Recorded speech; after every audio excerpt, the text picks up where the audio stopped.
I'm like, it's crazy what happens when you open up both your hands. Like, I've given this example to young adults before.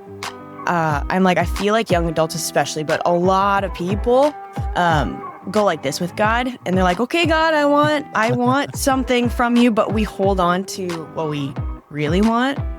And I had to finally okay, both hands are open in that surrendered posture. And then he's like, okay, now I can do something with that.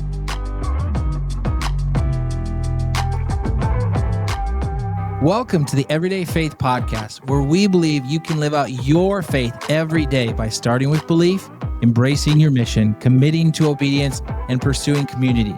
I'm Dan. And I'm Jess. Today, we have Kelsey Reynolds joining us on the podcast. She's a pastor of student ministries at Eaglebrook Church in Minnesota. And fun fact, we went to the same university, just, a few years apart. She loves traveling, but is a I think she's a lot younger is what you're trying to say.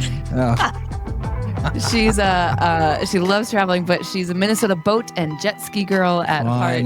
You guys, she's such a fun people person, and I know we're going to have a great time today. So Kelsey, welcome to the podcast. Thanks, guys. I'm so excited to be here. Man, it's fun. It's fun to connect with someone who's in kind of this young adult world, because I know that you're in touch with some of the young folk a little better than I am. A little bit.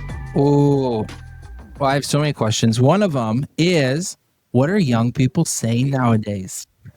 Because it's no longer lit, or I don't even know the other ones. See, I feel like I still use those ones just to make the students upset. Just to encourage a little. There you go. Oh, of course. But then I try to say the things that middle schoolers are using, and then they get mad at me for using their slang. So I don't know where the in-between is here. Last week at students, I was standing on stage and they started saying 6'7", if you've heard that one anywhere. No. 6'7". No, what does it mean? It's literally just a meme, and it has to do with somebody who is like a basketball player and he's that tall, and then it became this big thing, and so now they're all yelling 6'7". So there's your little tidbit. I don't get it, It's but such a weird world. I'm sure I'll weird. understand. Also, I think another gift from God was jet skis. They're so fun. Jet skis are such a gift from God. I feel like when I'm riding around on a jet ski, and especially if you can get a speaker attached to it, and you can play music, and you feel like you're in a movie. You can just rip around and stand up on those things. It's pretty fun. That's so awesome. I was just jet skiing actually in Minnesota, which was amazing. No way. And I was gripping the jet ski so tight. I was like, loosen them up. My hands could barely open up. It was like, oh yeah. I was a noob. Is that a word they use anymore? Probably not. Probably but you know not. what? It means it means that you're doing it right if you're death gripping. So Yeah, it is amazing how fast they are nowadays. I know. It's crazy. All right, we should talk with about that, Jesus. Kelsey, tell us how you came to know the Lord. Yeah, this story is kind of a crazy one because I feel like there's not a time that I haven't known Jesus. I grew up in a Christian household, and my dad was actually a pastor. And so I don't remember a time not hearing about Jesus. Mm-hmm. And I grew up in a super small town, Mora, Minnesota, super tiny. And yeah, I would do the church things. I was known as the good girl growing up, middle school, high school. I'd go to church on Wednesdays, go to church on the weekends. And that was kind of just what I did. And I would say in high school, I started putting probably my faith on the back burner. I wasn't interested in reading the Bible. I wasn't interested in praying. I would just do it with my family. Or I'd do it when I needed something from God. And yeah, as high school went on, a lot more of my time and identity got put into my sports. I was super involved in tennis and theater, and that's where my time went. It also went into, I was a people pleaser, and I wanted people to like me. So whatever I was doing, I wanted people to like me for it.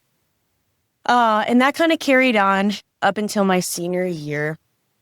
And yeah, my senior year was 2020. So what a fun year to graduate. Oh man. Especially when my life was really my identity was put into all the things that could just be taken immediately from me. Wow. And so everything was gone in the blink of an eye. And I just remember being at home, quarantine, And I was like, I don't even know if I'm going to have prom or graduation or get to do my senior show or all these things. And I just wasn't like in a pit.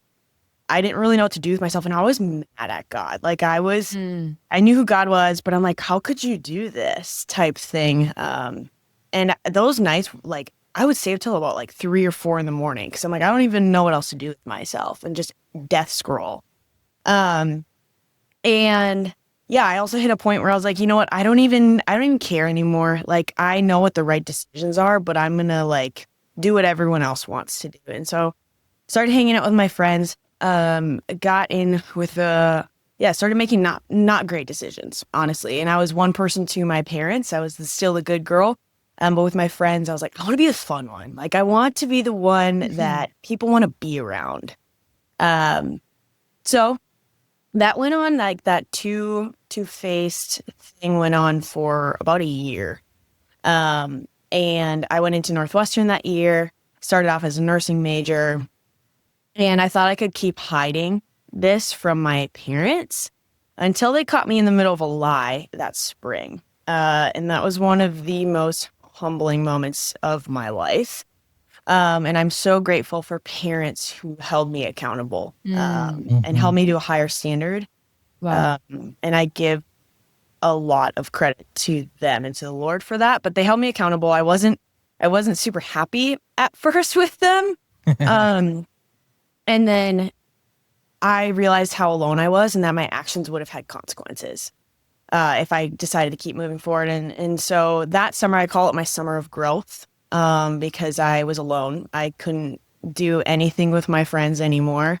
And my parents were disappointed in me. And that was the feeling, like the worst feeling in the world. Like the people that I love the most, I let them down.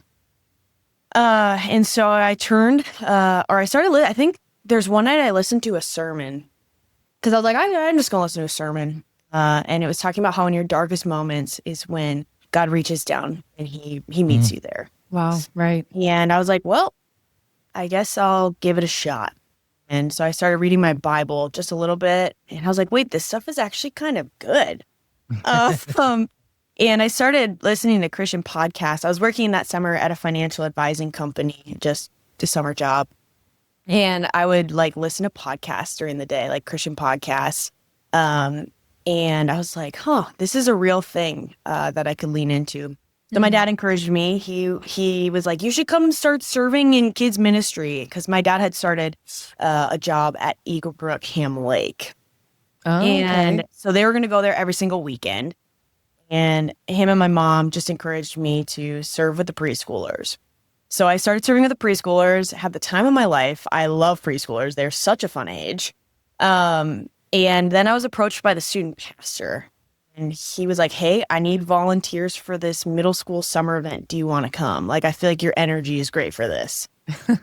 And I was like, I have nothing else going on. Count me in. All right. So I went to this middle school event. And the first night I was blown away because I grew up in a small town. And so going into this auditorium full of middle schoolers who are like jumping around crazy, praising Jesus, I was like, what's going on?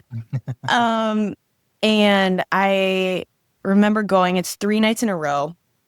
And the third night, they told the students about Jesus. They presented the gospel. And I was standing in that auditorium with girls that I had built relationships with over the past 2 days. And I saw a girl in the aisle, like all these students across the auditorium were making a decision to follow Jesus. Like it felt like hundreds. And I just didn't know what to do with myself. I'm like, I'm a leader. I feel like I should be doing something. So I walked out into the aisle and there was a girl who was crying. And I just prayed for her. I don't know the last time I had prayed for somebody or even prayed. And I was like, I'm going to pray for you. And I prayed for this girl. And I remember in that moment, I felt so convicted. I was like, the way that I've been living my life is not how I would want any of these students to be living their lives. And like, I'm supposed to be a role model right now, and I'm not. And I remember driving home that night, and I was sobbing as I'm driving. It was super unsafe, but I felt like, the Lord is protecting me. But I was like, you know what, God, my life is yours, and you get to be in control this time. Like I've tried this before, but for real, like my life is yours, and you know better than me. And that really changed the trajectory of my life from that. And my parents were like, something is very different about you. I was like, Interesting. Yeah. So what did it look like? I mean, you've surrendered your life to Christ, right? I don't know if everyone knows like the difference. A lot of people like, I know Right. Christ. Yep. And let's say I've prayed the prayer, but you actually surrendered to Christ, Yep. which means you're actually following Christ. Yep. So what did that look like when that had to be a spiritual battle. It had to be a identity battle, right? It had to be so many different things. What did that look like after you surrendered your life to Christ? Yeah. Honestly, well, it was free. And yeah, there was a shift in perspective. Like you said, I was saved or whatever, like saved and then surrendered, gave everything to him. From that point forward, it was really like my heart started to shift in ways that are kind of unexplainable because everything happened really fast after that. In terms of like my calling to ministry happened immediately after I surrendered my life to Jesus. I'm like, it's crazy what happens when you open up both your hands. Like I've given this example to young adults before. I'm like, I feel like young adults especially, but a lot of people go like this with God and they're like, okay, God, I want something from you, but we hold on to what we really want. And I had to finally like, okay, both hands are open in that surrendered posture. And then he's like, okay, now I can do something with that. And so honestly, like my answer to that is my whole life and ministry calling happened right after that.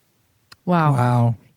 I know your story and how you got into ministry and choosing to say yes to ministry when you had nursing on your heart before that. That has really strong ties into our pillar of commit to obedience. And so I'd love for you to share that story too, because again, there's so many opportunities out there, so many times.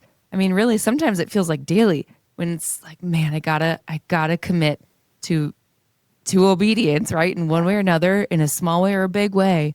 Yeah. And this is a really great example of one of those big ways that you had to do that. Yeah.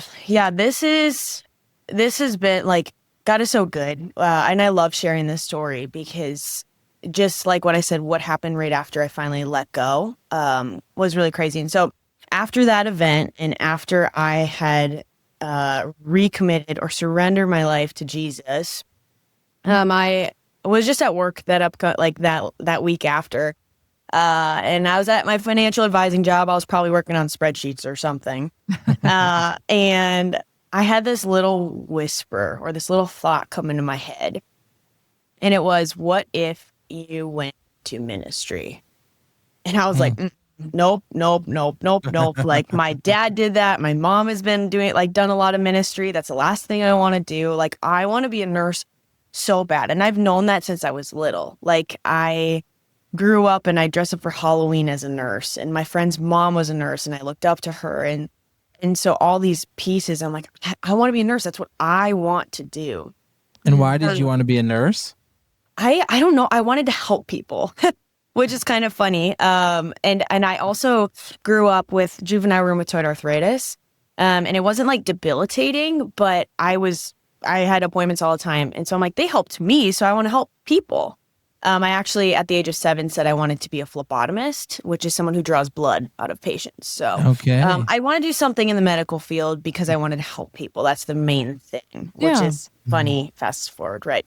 But yeah, so I had that little thought and I went and looked at like Northwestern's page and I was like, what would the classes look like? What does that tangibly look like? And I told nobody about this. I went home for lunch that day and I was eating with my mom. And it's like a movie in my brain, that moment. But she was just standing at the stove and she was like, hey, Kelsey, want to hear a crazy story? I was like, yeah, tell me, Mom. And she's like, well, your dad was talking to our family friend and they were sharing about your experience at summer takeover. And our family friend was like, has Kels ever thought about going into student ministries? And my dad's like, I literally thought the same. Then my dad brings that message to my mom. My mom also was like, I had been thinking that too. Then I had to fess up and I had to tell her, Mom, I had that thought this morning. And Wow. just Come the on. timing of that, like God's timing. Yeah. And I told her, I was like, Mom, I want to be a nurse so bad. And she's like, I know that, but like, don't close this door. Like the door's opening in some sort of way. We don't know what yet, but don't close the door. And so I was like, okay. And then I came up with the idea that I was going to finish my nursing degree, which is a super hard degree to get. And then I was just going to go into ministry and never use my nursing degree again. But it was like a safety net. It was like, well, like I still want to be a nurse and I can hold on to that thing, and not let it go. So I went into school that fall, my sophomore year or my second year of college. And I did the nursing degree, but I also started serving with 6th grade girls as their small group leader at Ham Lake Eaglebrook. And every single Wednesday, I was astonished by their faith and the questions they were asking. And I would go back to college and I'd be fired up. I was like, what is going on? Like, I love what I do on Wednesdays. And my friends at college are like, what? Tell me about Wednesday. Like, you're always so excited about it. Tell me what's going on. And so I that all led up to probably October.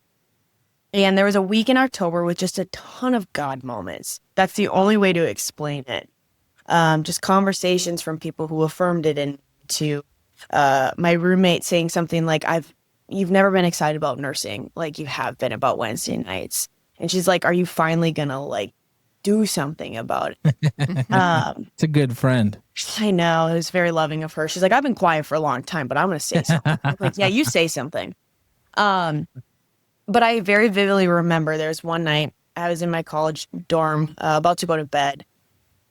And I finally said it. I was like, all right, God, you know my heart. You know that I want to be a nurse. That's my desire. But if you want me to go into ministry, I'll never forget the words I said. You have to be abundantly clear. And that was me laying it all out there. And I went to bed, woke up the next morning, and the first thought I had when I woke up was, I don't want to be a nurse anymore. And that desire was gone.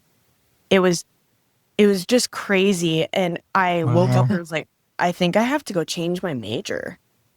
And I texted my mom and I said, Mom, I'm going to go change my major today. She's like, what?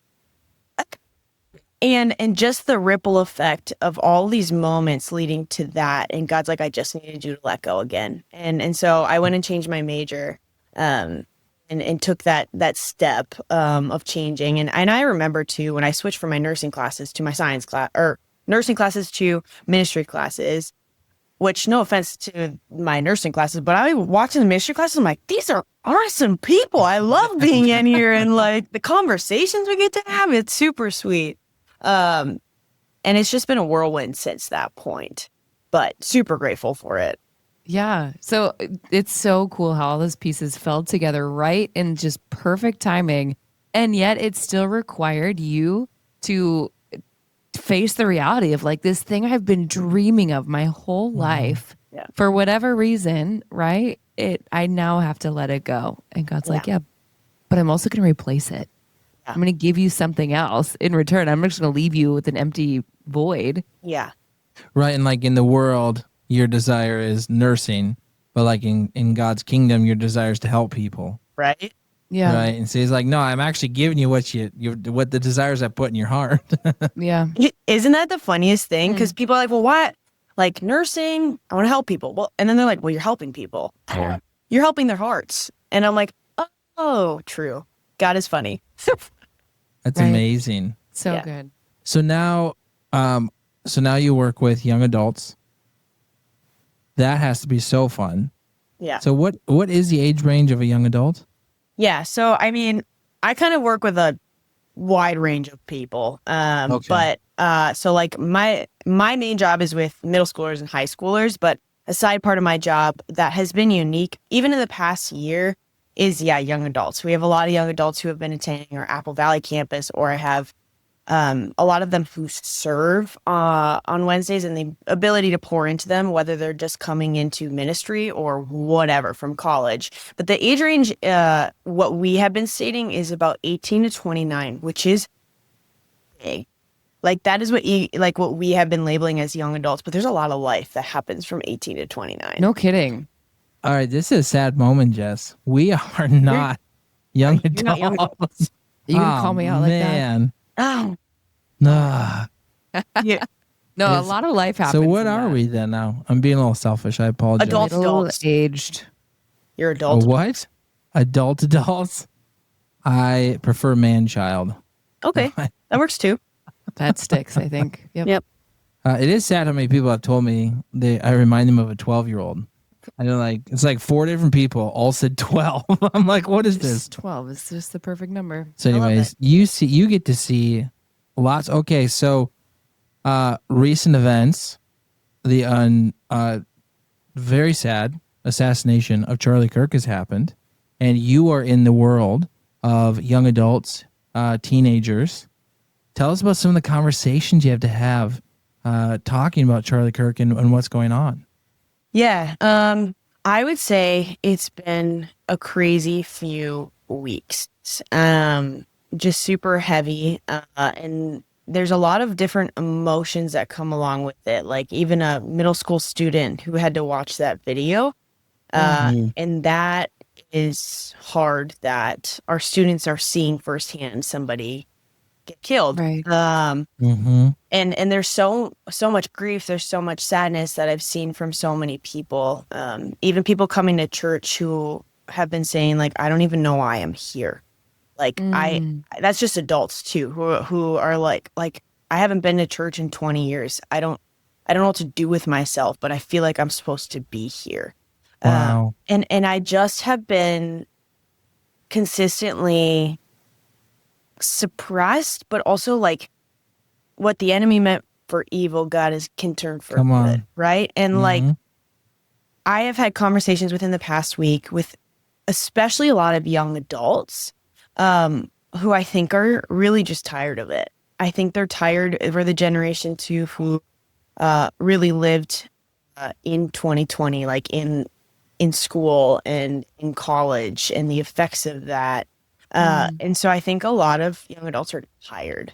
And so, yeah, I had a conversation with a few friends, last week, and they're friends that we haven't talked about God like a whole bunch. But when I sat down at dinner with them, they were like, we need to talk about our faith. I was like, yeah, let's do it. Like, Let's go. let's do it. And one of them was just talking about, they're like, I didn't even know who Charlie Kirk was. I didn't know. I don't know who he is. I don't know what. But then she just started sharing. She's like, but something in me shifted and something in the world shifted.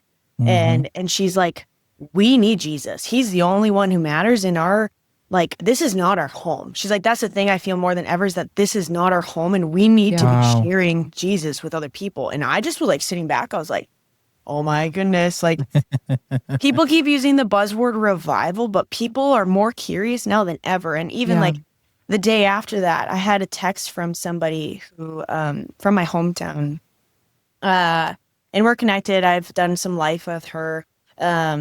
But she hasn't like dug into her faith a whole bunch. And she asked me, she said, hey, like, where can I start reading in the Bible? And I just am constantly taken aback, and I shouldn't, because it's like, that's God, right? Like he just outworks us every time, and he shows up and is using these hard situations to draw people near to his heart and to the church, because they're like, where can I find hope? And so with young adults who are searching for their identity and everything else, they're finding out that the only place they can find hope is in Jesus. Amen. And I'm really excited because we have like a young adult event coming up at church, and I have just been chatting with the team who is a part of it. I'm like, I am excited because I think that there's going to be young adults who find themselves there and they're like, I don't know why I'm here, but everyone keeps talking about Jesus. And like, even in the memorial yesterday for Charlie Kirk, and the amount of times that the gospel was shared at it was crazy. And even like the people were like, if you're not in a church, go to a church. And even like, hey, churches prepare. And we have seen that, like, even just at our campus alone, we've seen so many people come to church. And I feel like we're hearing that, like, I can scroll through social media and just see all these people talking about it. Like, I went to church today for the first time and this is what I experienced. And so it's crazy to see. And it is the hardest and wildest time to work in a church, but it's also very cool, like, for such a time as this type thing. Well, and it's cool for us because, I mean, what a critical time to live out your faith every day. Yeah. Yeah. Oh, right? yeah. Like, and it starts with belief. And it is not time for us to draw conclusions, to fight violently. That is not what God's called us to do, right? We have to know what we believe in. Yeah. And a great way to find out is going to church, right? Getting connected in a group, reading God's word. To know what he says about what you should do. Because I know I've talked to a lot of people, like, I have to do something. Yeah. And you're like, yes, you do, right? Pursue a Christian community, right? Oh, yeah. It's huge. Yeah. Yeah. The day that he was assassinated was our kickoff for students for the year. Oh, man. And the school shooting also happened that day. And a few weeks prior, the Annunciation shooting happened that day. Or like, I think it was also on a Wednesday. But I have this theory, conspiracies. But I'm like, everything always happens on a Wednesday. And the people coming in are grieving. And they're feeling so many things. And that day, I remember, okay, I have to lead a team. I have to lead volunteers. And we have to lead students today. And seeing volunteers walk in with just heavy, like they were all super sad. And that night I was like, I'm going to talk about Luke 10 and sending out the 72. And being in that moment and leading with that, like that team, I really don't get choked up in front of teams, cause I'm in the zone and I can separate my feelings. But that night I just was getting so fired up. I'm like, you guys, this is why students need Jesus more now than ever. Come on. And so, like, this is what we get to do. This is what we get to be a part of. And we get to steward a place where they can come and be and learn and grow and hear about Jesus. It's like, for such time as this, right? And it's hard and it's sad and it's scary. But man, we need it. Right. And like, man, the Christian walk is so selfless, right? And if you're maybe not in the 18 to 29 group like Jess and myself, you got to start thinking about how am I helping the next generation? Yeah. Yeah. Right? Like, how am I pouring into? How am I being selfless in serving, listening to, helping process with the next generation? Because that's what the world needs, us to be more selfless, right? And think generationally, not just, what do I need right now today? Yeah. And guess what? It's not about you. So you might say, well, I'm not a pastor, or I don't know all the answers. Guess what? It's not about you. You don't actually need to know all the answers. I think one of the best things you can do is say, you know what? That's a really good question. I would love to look into that with you. Yeah. Can we like meet for coffee next Wednesday? Yeah. Because everything happens on a Wednesday. Everything does. I'm good and bad. Yeah, you don't have to know everything. And I would even debate of like, if you feel unqualified to do something, that may be what God's calling you to do, right? Like, I don't know a lot of people that are like, I feel totally secure in what God's called me to do. Usually it's like, I don't know if I'm qualified. I don't know if I'm good enough. It's like, you are, and God has called you. Yeah, and like my moments when I have felt the weakest or the most unequipped have been my best nights.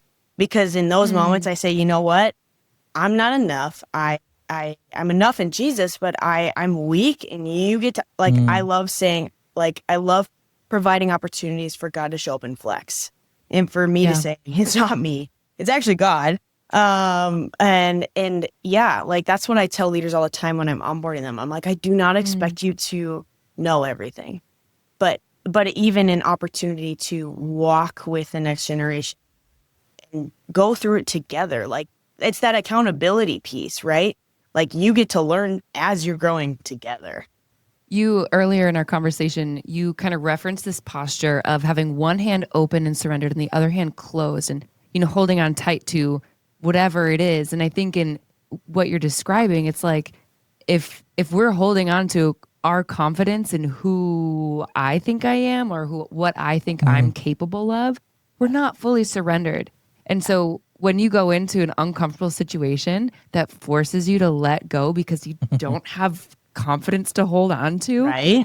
maybe you're in the exact place that God wants you to be because you're forced to be fully surrendered. Yeah. Yeah, that's so good. So good. Well, is there we've had so many great, even just tidbits dropped throughout our conversation today, but is there anything you would want to leave our listeners with as we wrap up part 1? Oh, I don't know. I think even just based off of this conversation, like right now, what I'm thinking through is what is your opening up both your hands? Like for the listeners who are listening right now is like, what are you holding on to that you need to actually let go of and give it to God? Like say, you know what, this is yours and mean it. Because sometimes we can say it, but not mean it. But let it go and bring that before God because he can do a lot with that. So that's my thought. Thanks, Kelsey. Thank you for listening to this conversation from the Everyday Faith Podcast. Our goal is to inspire everyday faith conversations.